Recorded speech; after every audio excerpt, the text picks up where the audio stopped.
So this is my 11-inch MacBook Air. It's been on the channel before. We've done a few different things. We've had it apart. We've repasted it, trying to improve performance. We've even stuck ice to the bottom of it to see if ice could help it out. We tried to use Linux to just incompatibility issues, and it was just causing all sorts of problems while using it. We also tried to use the original operating system that came with it. It was a bit too outdated. So today, we're going to look at what this 2011 MacBook Air will be like using Monterey. Now, the reason we're using macOS Monterey and not like the newest version of macOS is because macOS Monterey was the last version that this laptop kind of met the minimum spec requirement on. And that is because it's only got 4 gigs of RAM. This last one to, say that was the minimum spec. Newer operating systems do require 8 gigs of RAM. So I thought to even give it a fighting chance, Monterey is kind of the end for this laptop. Yeah, kind of interesting. We used OpenCore Legacy Patcher to install it. I'm not going to show footage of that just because, it took time. If you want to do this, it's going to take a while. I think it took over an hour or so just to install the OS on the laptop itself. But eventually it got installed, and ever since then it's worked. Yeah, let's have a look and see how it performs. And overall, what's the experience like of installing Monterey on this 2011 MacBook? And is it usable in 2026? Let's change angles. So this is the MacBook Air running the Monterey. I'll just get you the about this Mac information up just in case you never watched the other videos. So this is a MacBook Air 11-inch. It's a 4.2, I think, or a 4.1 MacBook Air. It's a dual-core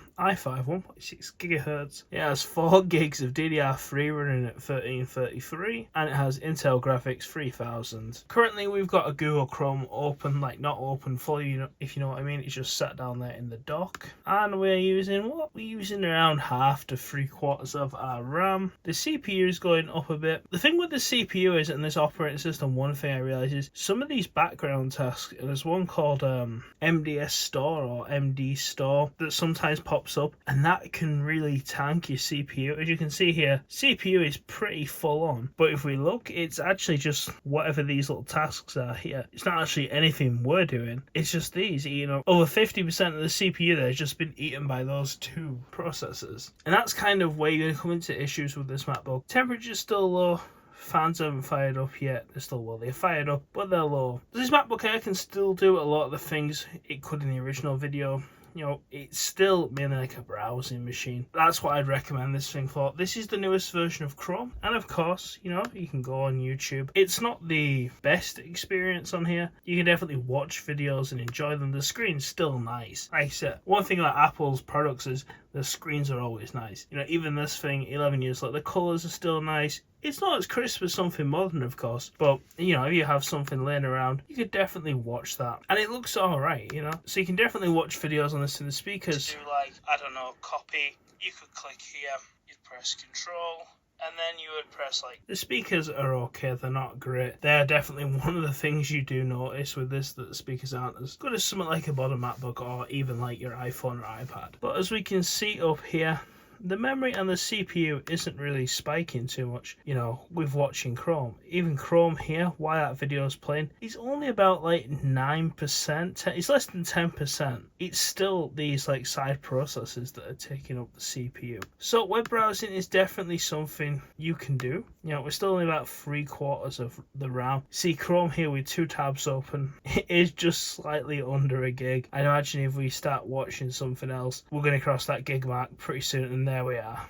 For things like this, generalized web surfing, a couple of tabs open, we've still got our YouTube video playing here in the background, but we can go on Wikipedia, and it's still pretty responsive. You can go backwards, forwards, and of course you've got the nice scrolling on the mouse as well. Everything still looks pretty decent. One thing I am going to do, because overall, like I said, this laptop can't really do much else other than, basic functionality. You do get some of the benefits of modern Mac operating system, like security and apps still working, basic apps that still work on the operating system. But of course, Monterey is not the newest operating system anymore. And as you can see there, Monterey did come out in 2021, so it is kind of a 5-year-old operating system. And Apple are phasing now. It says here that and will remove software support for computers still running it after November 30th of 2024. But that means, you've still got, it's still usable. it's just probably not getting support.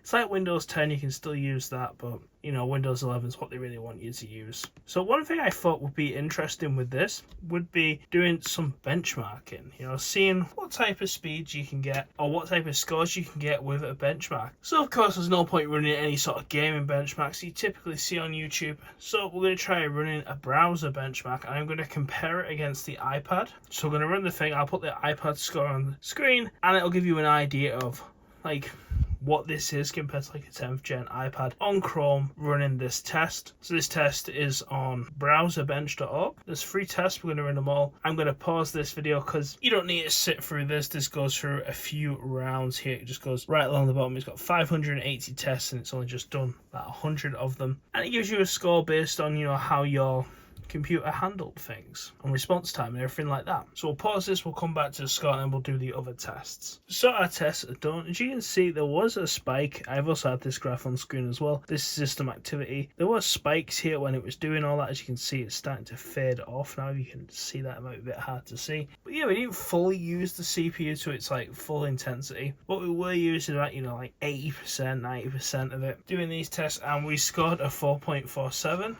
I've also got Chrome on this iPad 10th generation, and we scored 18.0 compared to 4.47, both using Chrome, the latest versions. I think this is version 1.44, and this is whatever the latest version of Chrome on iOS is at the time of recording. But yeah, let's go and try and do some of the other tests. So the first test was about measuring responsiveness of web applications and stuff like that. The second test we're doing here is a JavaScript and WebAssembly benchmark, and it looks more at advanced web applications. So we'll load that in, and it's going to download the bits, I guess, and we'll start that off and send it on its way. It does, once again, like quite a few different tests, and this one, when I ran it before, did take a bit of time. And as you can see, we're starting to spike back up a bit. Not fully on this. Chrome currently, while doing this test, is using about 30-35% of the resources available to it. But yeah, we'll come back, pause this, and we'll come back when it's done. So as you can see on the Jetstream 2 test, we scored 71 points.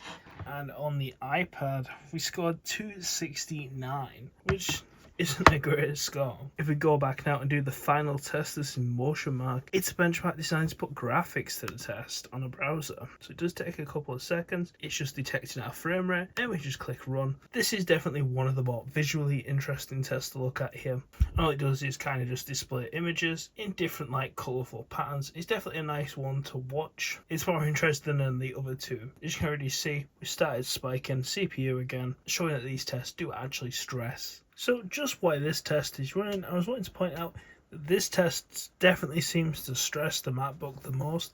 The temperatures are spiking. I've seen CPU hit nearly the top. As you can see down here, it's nearly full green, and we're currently at about 90 on the CPU, which is, you know, that's what's causing the fan spike. So the test is now done. We got a score of 239.8 at 60 FPS. This is where things do not look great. The iPad did score 3,432.81 on the same test. So what do these tests tell us, especially when we compare it against something more modern? It tells us that you shouldn't necessarily go out and buy something old and upgrade it, but I would definitely recommend, if you have something like this lying around, the battery's still good, you know, and you have a purpose for something, it just needs a web browsing, because like I've always said, these laptops, they're nicely made, they feel premium, the keyboards are still good, and you know, everything is still nice and modern on these things, even over 10, 14 years, even like 15 years later in this one's case, and they still look nice, they're still nice to use. Big trackpads, but of course they can't do what they once could. But web browsing is still enjoyable on these things, it just might take a bit longer. So I would say if you have one of these lying around, it's still in good condition, I'd maybe recommend upgrading it with Open Legacy Core Patcher, mainly just so you can get more modern apps,